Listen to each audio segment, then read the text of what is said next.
Biar tidak ada bawahnya senyum Ji. Ya. Saya Hajrul Malik, Ketua DPW Partai Gelora Gelombang Rakyat Indonesia. Insya Allah nanti dicalonkan jadi anggota DPR RI.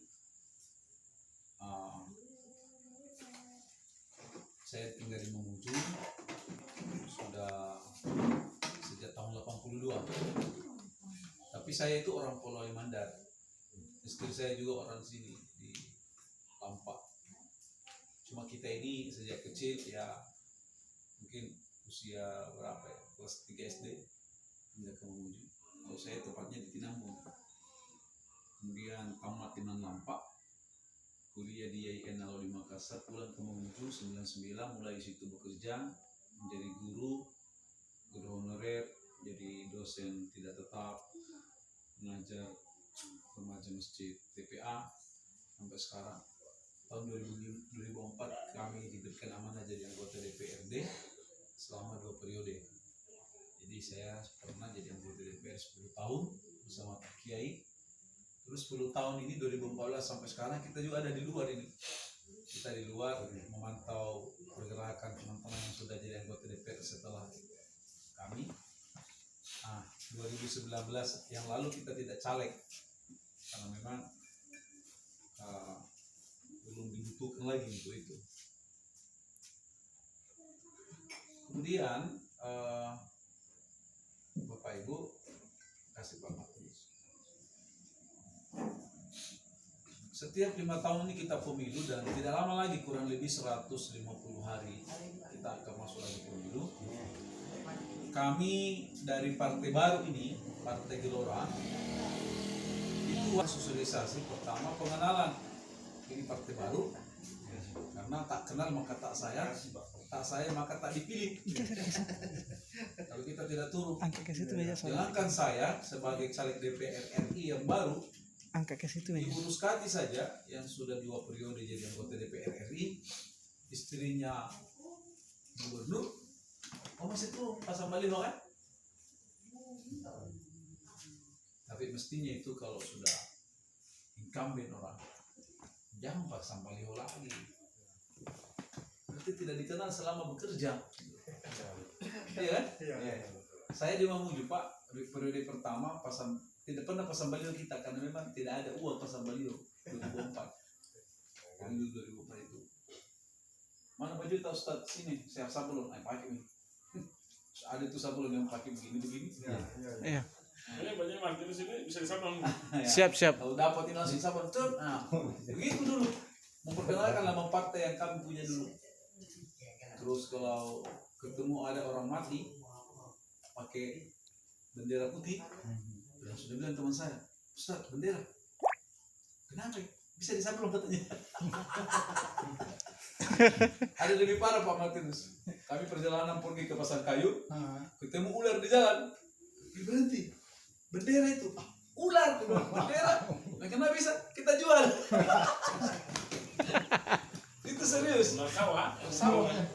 Jual ya, betul. Jadi pokoknya apresiasi. Iya. Yang penting bergerak atau melapu. Alhamdulillah kita terpilih, saya terpilih, Bapak Ustaz Zainab terpilih. Kalau beliau ini dulu dapilnya dapil Sulsel 5, Sulsel 7. Sulsel 7 itu satu Sulawesi Barat dulu, ini dapil provinsi. Jadi ini satu Sulawesi Barat dapil provinsi. Alhamdulillah saya juga terpilih di Mamuju, dan periode kedua itu tidak ada baliho sama sekali. Tidak ada baliho. Karena orang kenal saya. Iya. Tidak ada kita pakai uang. Alhamdulillah terpilih dan suaranya meningkat. Tapi 2019 yang lalu kita tidak mencalonkan diri lagi. Sebetulnya saya, Pak Kiai dan teman-teman itu di Mamuju sudah 20 tahun aktif. Hidup kami ini ada di politik. Itu saya bilang, adakah yang bisa? Sudah bolehkah kami juga ini beristirahat? Kan memilih jalur politik ini Bapak-bapak sekalian, ini kewajiban, bukan pilihan. Pilihan pengabdian iya, tetapi ini kewajiban bahwa ada orang yang paham politik harus tetap berada di situ. Jangan semua pergi di sawah, jangan semua pergi di kantor, harus ada yang masuk politik. Karena kalau tidak ada orang mewakili kita di politik, maka ya selamanya tidak akan ada perubahan, selamanya tidak akan ada orang yang membawa pikiran-pikiran. Ternyata anak kita sakit. Tadi ini saya di sini, Ustaz, anak saya sakit, kena DPD. Terus mau dijawab, anak saya bukan dokter. Berarti dokter bisa dibantu. Dibantu, teleponkan dokter ya. Saya telepon direktur rumah sakit. Karena masih kenal, walaupun saya sudah 10 tahun tidak jadi anggota DPR. Tapi dia Mamuju itu semua kepala dinas, bupati. Saya ketua timnya bupati Mamuju. Masih didengar. Tapi ya namanya juga sekedar membantu. Ya bantu dulu itu Pak Kadis, Ibu Direktur, Pak Bupati, Ibu Bupati. Waktu 2 minggu lalu saya ke Makassar mau ke Jakarta. Ada orang itu, manajernya Manakara Unggul Lestari di PT itu di Sawit. Kebetulan saya komisaris di situ sekarang. Itu ada karyawannya sakit.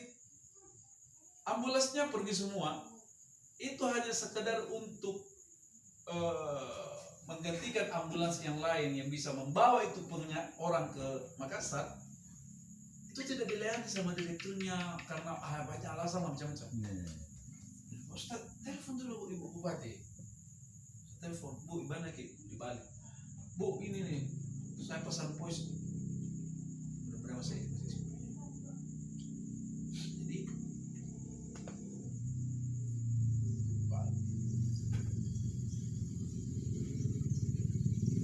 ada gambar ambulansnya. Karena saya telepon dia tidak angkat, saya pesan.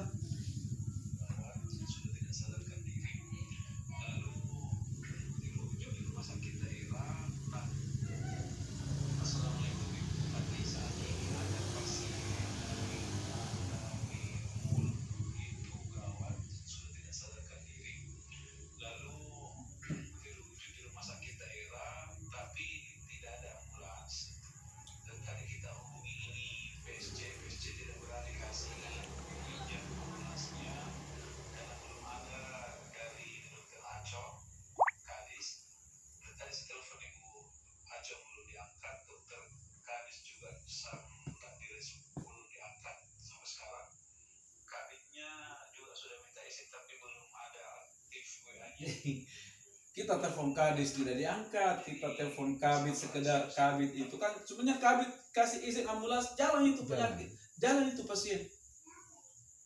Jadi Pak Bupati telepon saya, aduh Pak Ustaz, masa sih sampai ambulans saya harus, kan pasuk kamu tidak ada yang mendengar saya bilang begitu. Telepon saya lama. Maksud saya itu begini, saya ingin menggambarkan bahwa aduh ini betul-betul negara kok jadi kayak gini. Hal yang sangat simpel itu bisa jadi ribet. Padahal ini pelayanan. Jadi selama kita ini tidak ada di situ, saya 10 tahun di luar, tetap saya mengabdi. Mengurusi politik ini capek gitu loh. Seluruhnya pengeluaran dan seterusnya. Tapi Bapak Ibu sekalian, tidak bisa ditinggal ini barang. Harus, karena kami tahu ini sesuatu yang manfaat untuk orang banyak, yang kami tidak bisa tinggal ini. Makanya saya bilang, seandainya saya izin Tuhan, ya Allah, bisa nggak saya istirahat? Bisa, karena belum ada yang menggantikan.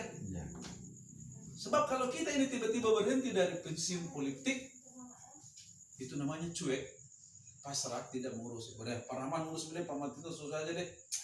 Apa itu sosialisasi kayak gini kan? Saya 2 bulan ini Pak, 3 hari saja saya tinggal di rumah. 2 bulan ini. Karena 1 bulan lalu itu saya juga dari hari Jumat pergi hari Jumat, dari sini naik masuk ke Mamasa pulang. Tadi malam saya ada di Alu, tadi malam saya di Alu, terus masuk ke Majene. Jam 1 saya pulang di rumahnya beliau, di markas tidur. Terus saya pergi ke Paku tadi sholat Jumat di sana. Ada lagi di sini. Rencana besok malam ke Pemusuhan setelah acara serian rapat di sini. Terus pulang ke Mamuju, nanti tanggal 22 kembali lagi ke Majene, tanggal 23 pergi ke Pasar Kayu. Karena sudah ada jadwalnya kayak gitu. Nah kira-kira maksud saya itu begini, saya menggambarkan ini bagaimana kami berjalan, apakah yang saya cari? Apa yang kita cari ini? Mau jadi anggota DPR RI? Itu kayaknya hampir mustahil gitu. Tapi kan bukan kita yang bergerak, bukan kita yang menentukan siapa akan jadi anggota DPR RI. Kalau saya lihat ini lawan-lawan kita nih, wah raksasa semua. Orang bilang dapil neraka.